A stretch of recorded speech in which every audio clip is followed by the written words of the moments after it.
پێرەی هەڵبژاردننی پەرلەمانی کوردستان بەڕێوەچوو. ئێستا کوردستان لە قۆناغی دوای هەڵبژاردننی خولی شەشەمی پەرلەمانی کوردستاندایە.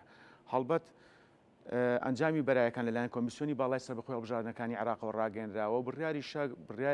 ئەنجامی کۆتاییش ڕابگەنرێت و دواتر لایەنە سیاسیەکان یاخود ئەو پارتانی براون دانوستانەکەن بۆ پێکەنانی حکوومەتی نوێ، هەرچەندە ئەمە هێشتا زووە کە دانوستانەکان لەو بارەوە ئەنجام بدرێت. بۆ قسەکردن لەسەر قۆناغی دوای هەڵبژاردننی پەرلەمانی کوردستان بە سوپاسەوە وەک ئاماژەم پێەیە لە ستۆدیۆی هەولێرەوە بەڕێز ئازاد جۆڵات چاودێری سیاسیمان لەگەڵایە. کاک ئازاد بەیانیت باش سوپاس، کاتی خۆت بێمە بەخشی. زۆر سوپاس بۆ ئێوەش. بەڵێ کاک ئازاد با لەوە دەست پێ بکەم وەک لە سەرەتاوە ئاماژەم پێەیە ئێستا ئێمە لە قۆناغی دوای هەڵبژاردننی پەرلەمانی کوردستانین. بۆ چوونتان پێشبینیتان وەک چاودێریشی سیاسی؟ لە ڕاستیدا دەتوانین بڵێن ئەم قۆناغی ئێستا قۆناغی دوای هەڵبژاردننی پەرلەمانی کوردستان قۆناغێکی ناسک و هەستیارە بەوەیکەوە ماوەیەکی زۆر تێپەڕی بوو بەسەر هەڵبژاردنەکان بەسەر ئەوەیکەوە پێویست بوو هەڵبژاردن بکرێت، بەڵام هەڵبژاردن بە هەر هۆکار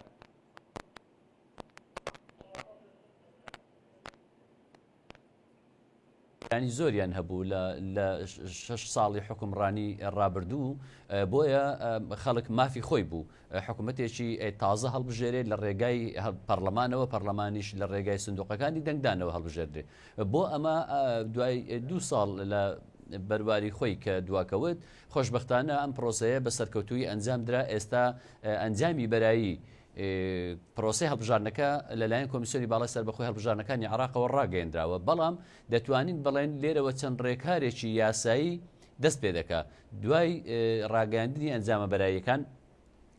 ئێستا کاتی ئەوە نییت بتوانن تانە لێ بدەن لە ئەنجامەکان. دوای ئەوەی کەوە ئەنجامی کۆتایی ڕاگەیەندرا لەوێەوە دەتواندرێ ئەنجامی کۆتایی ڕاگەیەندرا لایەنەکان دەتوانن تانە بگرن. دوای تاوتوێی تانەکانیش دادگای ئەگەر حاڵەتێکەبی لە دادگا ئەو دەکرێت، بەڵام ئەگەر ناپەسەند دەکرێت کۆمیسیۆن ڕاستەوخۆ ئەنجامەکان پەسەند دەکات. کاتێک کە کۆمیسیۆن پەسەندی کرد ئەنجامەکان ئەو کات ئەو 100 ئەندام پەرلەمانە بە فەرمی مافی ئەوەیان دەبێ وەکو ئەندامی پەرلەمان لە کاتی دیاریکراودا. دیارە بەپێی یاسا لە دوای ڕاگەیاندنی ئەنجامی کۆتایی یان دوای پەسەندکردنی ئەنجامی کۆتایی هەڵبژاردنەکان لە ماوەی 30 ڕۆژ دەبێ پەرلەمان دابنیشێ، لە ماوەی 10 ڕۆژ مۆڵەت دەدرێ بەڕێز سەرۆکی هەرێم بۆ ئەوەی سەرۆکی هەرێم مەرسومێک دەربکە. ماوەی دیاریکردنی خولی کۆبوونەوەی یەکەمی پەرلەمانی تازە لە ڕۆژێکدا دیاری دەکات لە فڵانە ڕۆژ پێویستە کۆبوونەوەی یەکەمی پەرلەمان بکرێ. ڕەنگ ئەگەر هاتوو سەرۆکی هەرێم لە ماوەی ئەو 10 ڕۆژە هیچ فەرمانێکی دەرنەکرد، لە 11مین ڕۆژ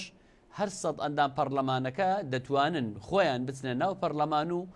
یەکەم کۆبوونەوە بکەن کە بەتەمەنترین ئەندامی پەرلەمان سەرۆکایەتی دەکات بە هاوکاری سەرۆکی دەستەی ئیداری پەرلەمان. دەتوانێت جەلسەکە بەڕێوە ببا بە شێوەیەکی کاتی و ئەرچیشی تەنها 2 بابەت دەبێ، یەکیان سوێند خواردنی گشتی ئەندامانی پەرلەمان و لە دوای ئەوە هەڵبژاردننی دەستەی سەرۆکایەتی پەرلەمان کە دەبێ کاندید هەبێ بۆ سەرۆکی پەرلەمان و کاندید هەبێ بۆ جێگری سەرۆکی پەرلەمان و کاندید هەبێ بۆ سکرتێری پەرلەمان. هەموو ئەو پرۆسانە ئەو ڕۆژە ئەنجامە درێ. ئەیتر لەوێوە کە دەستەی سەرۆکایەتی هەڵبژێردرا لەوێوە قۆناغێکی تازە دێتە پێش، چونکە زۆری ڕێککەوتنی لایەنە سیاسیەکان و پەیوەست بە حکوومەت و وەزارەتەکان و سەرۆکی هەرێم و هەموو ئەمانە گرێدراوی یەکن، دەتوانین بڵێن یەک پاکێجە لە نێوان لایەنەکان ڕێککەوتنی لەسەر دەکرێت. ئەینجا ئەم پرۆسەیە لە ڕووی یاساییەوە جێبەجێ دەکرێت. بەڵێ بەڕێز ئازاد جۆڵا وەک چاودێرێکی سیاسی چی لەم هەڵبژاردنەدا بە دیاریکراوی سەرنجی ڕاکێشایی یاخود فۆکەسە لەسەر چی بۆ بەتایبەتی؟ ئەوەی ئەم هەڵبژاردنە جیا دەکاتەوە لە هەڵبژاردنەکانی تر چەند خاڵێکە. یەک لەوانە شێوازی بانگەشەی هێز و لایەنە سیاسیەکان و سەرۆکی حیزبەکان دەتوانین بڵێن جیاواز بوو، وای کردکەوە وای کردکەوە سەرنجی دەنگدەران و خەڵک ڕابچێشێ بۆ خۆی و شێوازێکی مەدەنیانەی پێشکەوت و خوازانەی دیموکرات خوازانە پەیڕەو کرالەوە و زۆرێک لە نەرمیونیانی هەبوو چونکە گرژێکی ئەو تۆ ڕووی نەدا هیچ ناخۆشیەک ڕووی نەدا ئەوەی کە کرا تەنها لە چوارچەوەی بانگێشەی هەڵبژاردن بوو کە تەنها وتار بوو ئاساییە وتار بدرێ و وەڵامیش بدرێتەوە بەڵام تند و تیژی تێدا نەبوو ئەمە گرنگ بوو و خاڵێکی تریش ئەوە بوو ئەم هەڵبژاردنە کۆمیسیۆنی باڵای سەربەخۆی هەڵبژاردنەکانی عێراق ئەنجامیدا دەتوانین بڵێن بە شێوازێکی زۆر پێشکەوتوو و مۆدرێن و بێکەم و کوڕی پرۆسەکە ئەنجام درا و دەتوانین بڵێن خەڵک زۆر هەر ئەوەش وای کرد کە خەڵک متمانەی بە پرۆسەکە هەبوو بۆیە دەتوانین بڵێن ڕێژەی بەشداری هەڵبژاردنەکە زۆرتر بوو لە چەند خولەکانی تر دەتوانین بڵێن ئەم خولەیان جگە لە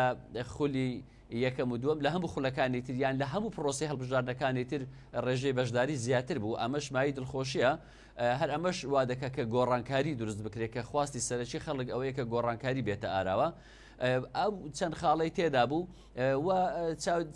فۆکسێکی گشتیشی لەسەر بوو هەم لە وڵاتی ئەقلیمیەکان و هەم لە کۆمەلگای نێودەوڵەتی و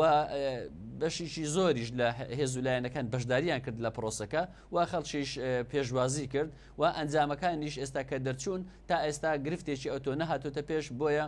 جیاوازی ئەم پرۆسەیە لەگەڵ ئەوانەی تر ئەم شێوە ئەوانەی تێدا بوو. بەڵێ کاک ئازاد پێدوانی هەڵبەت دوێنێ باڵۆزخانەی ئەمریکا لە بەغداد ڕاگەراوێکیان بڵاو کردەوە لە زاری باڵۆزی ئەمریکا لە بەغداد جگەلەوە وڵاتانی تریژ لە ئێستادا فشارەکانیان بۆ سەر لایەنە براوەکانی هەرێمی کوردستان زۆرتر کردووە بۆ ئەوەی حکوومەتی هەرێم کابینێنی حکوومەتی هەرێم لە وادەیەکی نزیکە پێک بێنرێت بۆ چوونن لەو بارەوە. بەڵێ بەڵێ ڕاستە یەکێتی ئەوروپا بە فەرمی داوای کردووە وتەبێژی وەزارەتی دەرەوەی ئەمریکا داوای کردووە و UN داوای کردووە تەنانەت لە هەرێمی کوردستانیش سەرۆکی هەرێم پەیامێکی هەبوو داوای کرد کە بە زووی لایەنەکان دانیشتن و حکوومەتێکی کاریگەر و حکوومەتێکە وەڵام دەرەوەی دەنجی خەڵک و خواستی خەڵک بێ پێک بهێندرێ ئەمە بۆچوونێکی جوانە یان داواکاریێکی زۆر گرینگە چونکە لە ڕابردوودا بەڕاستی خەڵک زۆر لە کابینەی نوێیەم خەڵک نیگەرانی هەبوو و 2 ساڵ دواکەوت لە وادەی خۆی بۆیە خەڵک بە جۆش و خرۆشەوە چوە سەر سندوقەکانی دەنگدان دەیەوێ حکوومەتێکی تازە پێک بێ ئیتر لەبەر ئەوە چەند زوو پێک بێ باشترە ئێستا وەکو سەرەتا ئەنجامی هەڵبژاردنەکە ڕاگەیەندراوە هەر هێزولایەنێک دەزانی ژمارە کورسەکانی خۆی چەندە ژمارەی دەنگەکانی خۆی چەندە بێگومان لە ئەنجامی کۆتاییەکە کە ڕادەگەیەندێ شتێکی ئەو تۆ ناگۆڕێ بۆیە ئێستا کاتی ئەوەیە لاپەڕەیەکی تازە لە نێوان لایەنە سیاسەکان بکرێتەوە و لایەنە سیاسەکان بە هەستکردن بە بەرپرسیارەتی نێتەوەی و نیشتیمانی و هەڵگرتنی ئەم قۆناغە ناسکە بێن دابنیشن حکوومەتێک پێک بهێنن کە حکوومەتەکە ڕنگدانەوەی خواستی خەڵک بێ حکوومەتێک بێ دوور بێ لە خۆسەپاندن لە تاگڕەوی حکوومەتێک بێ دوور بێ لە بەحیزبیکردن و لە جیاوازیکردن لە بەڕێوەبردننی ناوچەکان لە خزمەتگوزاری حکوومەتێک بێ بتوانێ وەڵامی داخوازیەکانی خەڵک بداتەوە هەم لە بابەتی دیموکراسی لە ئازادی ڕادەربڕین لە پاراستنی مافی مرۆڤ لە خزمەتگوزاریەکان لە پێداویستەکانی ژیانی ڕۆژانەی خەڵک لە سەقامگیری ئەمن و ئاسایش هەموو ئەمانە ئەرچی سەرەکی حکوومەتە کە پێویستە ئەم حکوومەتێک کە دروست دەبێ هەموو ئەمانە جێبەجێ بکاو لە ئەستۆ بگرێ بۆ ئەمەش پێویستە هێز و لایەنە سیاسیەکان دابنیشن گفتوگۆ بکەن ئەوەی کە لەم نەخشەی ئێستای دەنگەکان و دەرئەنجامی ئەم هەڵبژاردنە دەیبینین ئەوەیەکەوە دوو هێزی سەرەکی هەروەکو خۆیان ماونەتەوە ئەم دوو هێزە سەرەکیە هەد بەپێی منطق و واقعیش ئەوەیە کە ئەگەر حکوومەتێک ئەم دوو لایەنەی تێدا نەبێ ڕەنگە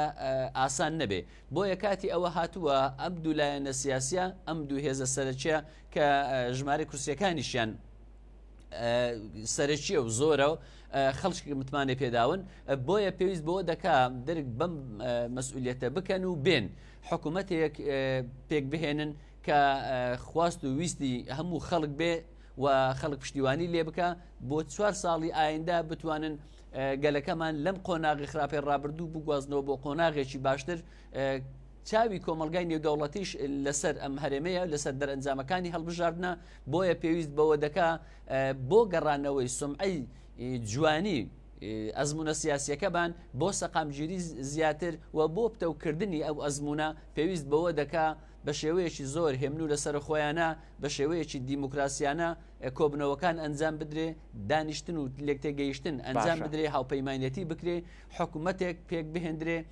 کە خواستی هەمولایەک بێ. باش کەواتە کاک ئازاد پێ وایە هاوسەنجی هێز نەخشەی سیاسی و حکومڕانی بۆ 4 ساڵی داهاتوو گۆڕانکاری زۆری بەسەردا بێت؟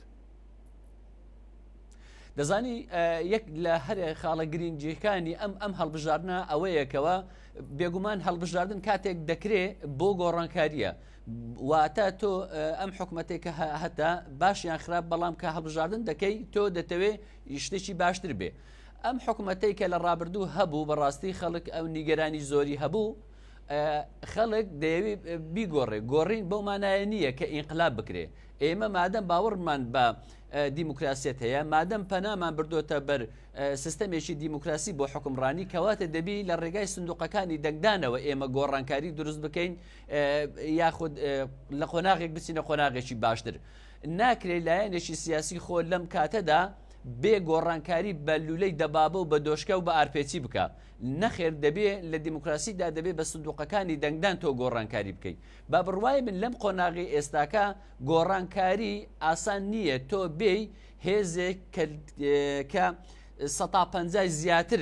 یان بە شێوەیەکی زۆر فراوان و شمولی کۆی کایەی دەسەڵاتەکانی حکومڕانی لە هەرێمی کوردستان بەدەستەوەیە تۆ بێی فی سەفریکەی و لای بێ و هێزێکیکە بێ حکم بکە ئەمە ممکن نییە. بۆیە مەسلەی گەڕانەوەی هاوسەنجی باشترین بژاردە بووە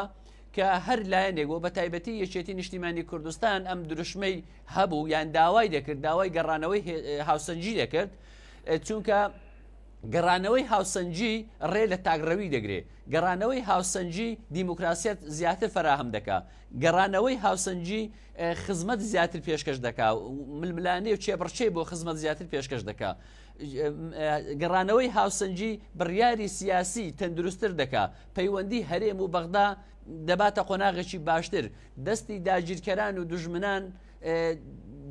دەبڕی بەوەی کە چیتر نەتوانن تەڕادێن بکەن لە ناو هەرێمەکەمان و هەموو ڕۆژێ درۆن و تۆپباران و هێرش و پەلامار هەموو ئەمان تیرۆر و هەموو ئەمانە لە ڕێگای ئەوە دەکرێتەوە هاوسەنجی هێز بگەڕێتەوە بەو مانایی کە ئەمن و ئاسایش بە هاوسەنجی هێز بپارێزرێ و قراری سیاسی بە هاوسەنجی بدرێ. ئەمە زۆر گرینگە گەڕانەوەی هاوسەنجی هێز بۆیە لەم قۆناغا خەڵک ئەوەی دەوێت لایەنی کەم هاوسەنجی هێز بگەڕێتەوە. دوای گەڕانەوەی هاوسەنجی هێز دەکرێت لە قۆناغی ئەولاتر دەکرێت ئۆپۆزیسیۆن بێتە سەر حکومیان ئۆپۆزیسیۆنی بەهێزت هەبێ یان ئەم دەسەڵاتە بڕوە دەسەڵاتێکی تر بێ ئاساییە. بەڵام لەم قۆناغی ئەمڕۆی لەم خولەیاندا گەڕانەوەی هاوسەنجی هێز گرنگترین بژاردەیە بۆ ئەم قۆناغا پێم وایە ئەوەش بەدەست هات. بەڵێ بەڕێز ئازادجۆڵا وەک خۆت ئاماژەت پێیا گەڕانەوەی هاوسەنجی هێز ئەمە جگەلەوەی کاریگەریە بێ بۆ سەر ئەوەی تۆ تا چەند خزمەتی هاوڵاتیان بکەی لەسەر جەم سێکتەرەکاندا. گەڕانەوەی ئەم هاوسەنجیە کاریگەریشی نابێت لەسەر پەیوەندیەکانی نێوان بەغداد و هەولێر و چارەسەرکردنی زۆربەی ناکۆچیەکان بە تایبەت موچەی فەرمانبەران باسم کرد یعنی کاریگەری دەبێت لەسەر بڕیاری سیاسی لە هەرێمی کوردستان و پەیوەندی هەرێمی کوردستان بە بەغداوە. ئێمە ساڵانێکی زۆرە خەڵکی هەرێمی کوردستان بازی تاگڕەوی دەدەن. باڵێ ساڵانێکی زۆرە خەڵکی باشووری کوردستان یان هەرێمی کوردستان بازی تاگڕەوی یان قراری سیاسی تاگلایەنە دەدەن لە هەرێمی کوردستانەوە لەگەڵ بەغدا. ئێمە کاتێک پشتمان لە بەغدا کرد لە هەموو ڕوویەکەوە زەرمان کرد لە ڕووی دارایی لە ڕووی ئابووری لە ڕووی ئەمنی و لە ڕووی سەقامگیری سیاسی و لە ڕووی پەیوەندی سیاسی دیبلۆماسی لە ڕووی ئیداریشەوە لە هەموو ڕوویەکەوە تەنانەت لە قراری سیاسی و لە خطابی سیاسیشمان خەلەلی کەوتێ بەهۆی ئەوەیەوە کە لایەنە سیاسیەکان لە لە هەرێمی کوردستان نەیانتوانی بە یەک وتار بچنە بەغدا بەهۆی ئەوەی کە وەفدێک لە هەولێرەوە دەچوە بەغدا زۆر جار وەفدی تاگلایەن نەبوو وەفدەشی گشتی هەرێمی کوردستان نەبوو تعبیری لە هەموو هەرێمی کوردستان نەدەکرد زۆر جار ڕێکەوتن لە هەرێم و لە بەغدا کرابێ تاگلایە نەبووە ڕێکەوتنەکە گشتگیر نەبووە یان تەمسیلی حکومەتی نەکرد یان لێژنەی پەرلەمانی نەبووە پەرلەمان نمابوو بۆیە هەموو ئەمانە کۆتایی پێدێ کاتێ ئێستا کە هاوسەنجی هێز دەگەڕێتەوە زۆر بڕیار هەیە پێویست دەکات لە پەرلەمانەوە دەربچێ پەرلەمان ئێستا کەس ناتوانێت بە ئاسانی 50 زائید یەک کۆنتڕۆلی بکە کەس ناتوانێت دەستەی سەرۆکایەتی بە ئاسانی لە سێ ئەندام دوانی کۆنتڕۆل بکە کەس ناتوانێت ئەنجومەنی وەزیران بە ئاسانی کۆنتڕۆل بکە و 50 زائید یەک وەدا دامەزراوەکانی تریش بە هەمان شێوە بۆیە هاوسەنجی هێز هەموو ئەمانە چارەسەر دەکا ئەو گرفتانێک کە لە ڕابردوودا هەبوون کە پەیوەندیمان لەگەڵ بەغدا وەک پێویست نەبوو بێگومان ئەو پەیوەندیانە دەگەڕێنەوە ئاستی خۆی ئێمە زۆر بە هەموو خەڵکی کوردستان زۆر بە سەراحەت دەزانن لە ڕابردوودا لایەنێک هەبووە هاوکار نەبووە بۆ ڕێکەوتن لەگەڵ بەغدا هاوکار نەبووە لە جێبەجێکردنی یاساکان و بڕیارەکان هاوکار نەبووە لەگەڵ دەستوردا پابەندیە دەستوریەکان جێبەجێ بکە بەڵام لایەنێکی تر هەر لە هەرێمی کوردستانەوە هەمیشە داوای کردووە بەغدا سنتەرمان بێ بۆ چارەسەری گرفتەکانمان بەغدا سنتەری هەرێمی کوردستانە بۆ ئەو گرفتانەی کە هیچمان بە پێی مافە دەستوریەکانمان چارەسەری گرفتەکانی ئێمە لە هەرێمی کوردستان لە بەغدایە نەک لە ئەنقەرە و لە تاران و لە شوێنێکی تر بۆیە پێداگری بە تایبەتیش یەکێتی نیشتیمانی کوردستان پێداگری لەسەر ئەوە دەکردکەوە لە چوارچێوەی دەستوردا پارێزگاری لە مافە دەستوریەکانی نەتەوەییمان بکەین لە بەغدا و لەگەڵ بەغدا لە مەسەلەی داهات و خەرجی و لە مەسەلەی ئیستحقاقی نەتەوەییمان اینجا لە نەود بێ لە هاوردە و هەناردە بێ لە بابەتی سیادی بێ لە هەموو ئەمانە لە ئیستحقاقەکانی هێزی پێشمەرگە بێ هەموو ئەمانە لە ڕێگای بەغداوە چارەسەر بکرێ تەنانەت ئێستا دوای بڕیاری دادگای باڵای فێدرالی لە مەسەلەی تەوتیندا دیسان ئەوە جیاوازی هەیە تا ئێستاژەم جیاوازی هەیە پێی وایە هەر دەبێ لە ڕێگای هەرێمی کوردستانەوە موچەکەوە بێ و هەشە پێی وایە دەبێ بڕیاری دادگای باڵای فێدرالی عێراق جێبەجێ بکرێ کە موچە تەوتین بکرێ بۆیە هەموو ئەمانە پێم وایە لە دوای پێکەینانی دوایم هەڵبژاردنەوە و پێکەینانی حکومەتی تازە دەچێتە قۆناغێکی تازەوە کە خەڵک پێشوازی لەمە دەکا و سەقامگیری زیاتر بەرهەم دێنێ بۆ هەرێمی کوردستان بەڵێ کەواتە کاک ئازاد من لە قسەکانی تۆ پرسیارێکی کەم بۆ دروست بوو لە ماوەی ڕابردوودا سەرۆکی یەکێتی وتی پارێزگارێکی کورد بۆ کەرکووک دانین پارێزگارێکی کوردی بۆ کەرکووک دانا لە بانگەشەی هەڵبژاردندا لە پەیامەکانی داوتی ڕێڕەوی حکومڕانی ئەگۆڕین ئەوەی دێڵێن دەیکەین کەواتە هاوڵاتیان لە ئێستادا گەشتبینن بەوەی کە بەوتەکانی سەرۆک باوڵ کە ئەمەش هۆکار بووە کە لە کاتی پەیامەکانیدا کە لەو کاتی ئەوتانی کەوتوێتی ئەمە کاریگەریە بۆ لەسەرەوەی دەنگەکانی زیاد بووە ئەمەش جۆرێک لە گەشتبینی نادا بە هاوڵاتیانی هەرێمی کوردستان ئەوەی تۆ گوتت زۆر ڕاستە ئەوە یەک لە جیاوازیەکانی ئەم هەڵبژاردنەیە لەگە هەڵبژاردنەکانی تر تۆ سیرکە سەرۆکی حیزبێک دێ دەڵێ کۆمەڵانی خەڵکی کوردستان من لە ڕابردوو ئەو وعدانەمدا ئەو بەڵێنانەمدا جێبەجێم کرد یەک دوو سێ ئەوانم جێبەجێ کرد ئێستاش ئەو بەڵێنە دەدەم ئێوە دەنگمان پێ بدەن بڕۆنە سەر سندوقەکانی دەنگدان من لە دوای دەنگدان لە دوای پرۆسەکە ئەمانە دەکەم ئێستا خەڵک متمانەی هەیە جۆرێک لە متمانەی بۆ گەڕایتەوە ئەم متمانەیە وا دەکا پەیوەندی نێوان هاوڵاتی و دامەزراوەی فەرمی وڵات وەکو پەرلەمان و وەکو حکوومەت بەهێزتر دەکا ئەمە بە نەتیجە کۆی ئەزمموی سیاسی هەرێمی کوردستان وە قوارەکە بەهێز دەبێ لە کاتێکی لەلایەکی تریشەوە ئەم بەڵێنانەی بە تایبەت جەنابی کاک پاڤێڵ سەرۆکی یەکێتی نیشتیمانی کوردستان کە لە بانگێشەکەدا باسی کرد و بەڵێنیدا بەڵێنەکانی هەمووی لە چوارچێوەی یاسا و دەستوری عێراقدان و خەڵک وەخواستی خەڵک بووە ئەو بەڵێنانەی ئەو داوای خەڵک بووە لە ڕابردوودا داوای کردیە کە حیزبەکان ئەم کارە بکەن یان حکوومەتی هەرێم ئەم کارە بکەن ئەو بەڵێنانەیدا ئێستاش بەپێی حەزمی ئەو حەزمەی کە ئەم حیزبە هەیەی هەوڵ دەدا لە ناو پەرلەمان و لە حکوومەتدا ئەو بەڵێنانە جێبەجێ بکە بۆیە خەڵک زۆر متمانیان زۆر ئومێدیان هەیە بەوەی کەوە ئەو بەڵێنانە ئەگە 100% نەبێ بەشێکی زۆری لێ جێبەجێ بکرێت چکە لە بیرمان نەچێ حیزبێک کە بەشداری دەکات لە حکوومەتیان لە پەرلەمان بوونی هەیە ڕەنگە هەموو بڕیارەکان بەدەستی ئەو نەبێت چونکە پەرلەمانی کوردستان 100 کورسیە یەکێتی نیشتیمانی کوردستان 100 کورسی نییە تاوەکو بتوانێت هەموو بڕیارێک تێپەڕێنێ بەبێ لایەنی تر یان کۆی ئەنجومەنی و سەرۆکی ئەنجومەنی وەزیران و هەموو وەزارەتەکە لە دەست یەکێتی نیشتیمانی کوردستان نییە تاوەکو سەرۆکی ئەو حیزبە بڵێ ئەوە هەموو 100% بۆ جێبەجێکردن ڕەنگە هەندێک لەو بەڵێنانە لە بەرژەوەندی لایەنێکی تر نەبی و گرفت دروست بکە بەڵام ئەوەی کە گرینگە ئەوەیە ئەم ئەو بەڵێنانەی کە سەرۆکی یەکێتی نیشتیمانی کوردستان لە ڕابردوودا بە خەڵکیدا بوو بینیمان لە ڕابردووی نزیک بەجێ گەیاندن ئەوەی ئێستاش کە دایتی بۆ حکوومەتی ئایندا ئومێدی زۆر هەیە لای خەڵک کە بەشی زۆری ئەم بەڵێنانە جێبەجێ بکرێت بەمەش خواستی خەڵک دێتە دی. بەڵێ کاکە ئازاد من دوا پرسیارت ئاراستاکەم پێش بینیت ئایا لە ماوەیەکی دیاریکراوی کەمدا کابینی حکوومەت هەرێمی کوردستان پێگەهێنرێت ئەمەش لە کاتێکدایە طبعاً جگە لەوەی کە تا زووتر پێک بێنرێت لە بەرژەوەندی هاوڵاتیانایە جگە لەوەش هەڵبژاردی پەرلەمانی عێراقش نزیک بۆتەوە کە بڕیارە لە ساڵی 2025 ئەنجام بدرێت. دەزانیت چۆنە زۆر بەڕاشکاوی ئەگە بیڵێن مەسلەی پێکەنانی حکوومەت هەندێکی پێوەستە بە لایەنە یاساییەکەیەوە بەشەکەی تری لایەنە سیاسیەکەیە. ئێستا ئەم بەپێی نەخشەی ئەنجامی هەڵبژاردنەکە دوو هێزی سەرەکی ڕۆڵ دەبینن لە پێکەنانی حکوومەت واتە ئەگەر پارتی دیموکراتی کوردستان و یەکێتی نیشتیمانی کوردستان بیانەوێ زۆر بە ئاسانی دەتوانن حکوومەتەکە پێک بێن و لە ماوەیەشی نزیکدا حکومت پێک بێ کە ئەمە خواستی خەڵکە خواستی کۆمەلگای نێودەوڵەتیە خواستی دۆستەکانمانە خواستی UN خواستی هەموو لایەنەکانی کە دۆستی کوردن تەنها ئەوانەی دژمنی کوردن و داگیرکەرانی کوردستانن لەگەڵ ئەمەنین بۆیە پێویستە پارتی دیموکراتی کوردستان و یەکێتی نیشتیمانی کوردستان لە ئاستی بەرپرسیارەتی ئەم قۆناغە بن بەوەیکەوە بتوانن لاپەڕەیەکی تازە بکەنەوە لە پێناوی بەرژەوەندی هەرێمەکەمان و گەل و وڵاتەکەمان بێن ڕێکەوتنێک بکەن بتوانن بە هاوبەشی ئەم کابینەیە پێک بینن و خزمەتی خەڵک بکەن لایەنەکانی تر دەکرێت بەشدار بن دەکرێت بەشدار نەبن ئازادن بەڵام دڵنیات دەکەمەوە حکوومەتی کابینەی دەیەم پێک نایە نەبێ بێ پارتی و نەبێ بێ یەکێتی بۆیە گرینگە ئەم دوو لایەنە دانیشن پێکەوە لەسەر نەخشە ڕێگاکان ڕێکەون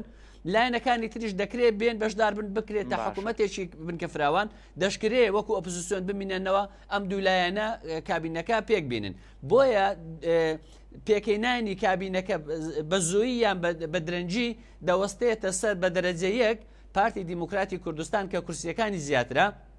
پێویست دەکا پارتی دیموکراتی کوردستان خوێندنەوەی هەبێ بۆ ئەم قۆناغە تازەیە بۆ ژمارەی کورسیەکانی بۆ خواستی خەڵک بۆ سەرکەوتنەکەی یەکێتی بۆیە پێویستە لەگەڵ یەکێتی نیشتیمانی کوردستان دابنیشن بەیەکەوە لە پێناوی بەرژەوەندی گشتی کابینەکە دروست بکەن. بەڵێ بەڕێز ئازاد جۆڵات چاودێری سیاسی سوپاس ڕاستەخۆ لە هەولێرەوە لەگەڵ مابوون.